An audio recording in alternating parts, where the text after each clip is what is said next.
मरना है क्या भोसड़ी के। বলতে বলতে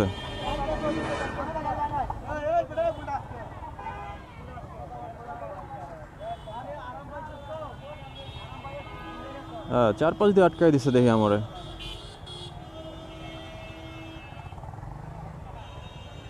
হায় রে অবস্থা।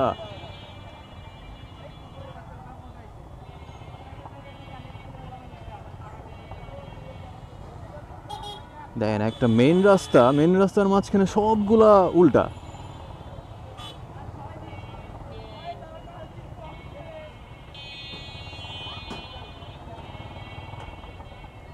আমি বুঝি না যারা আসলে এই রিক্সাগুলোতে চলাফেরা করে, আমার আসলে এদের শিক্ষাগত যোগ্যতা নিয়ে একটু সন্দেহ আছে আর কি, বুঝছেন? মানে এরা সব কিছুই জানে, এরা দেখতেছে যে এগুলা নিয়ে আন্দোলন হইতেছে, এরা নিজেরাও এগুলোর সাথে সম্পৃক্ত আছে, বাট পরে বাসায় আইসা কোনো কাজ হইলে আবার এরাই রিক্সাতে উঠতেছে, এরা আবার উল্টাও যাইতেছে। পরিবেশটা আসলে একদম নষ্ট করে ফেলছে এরা।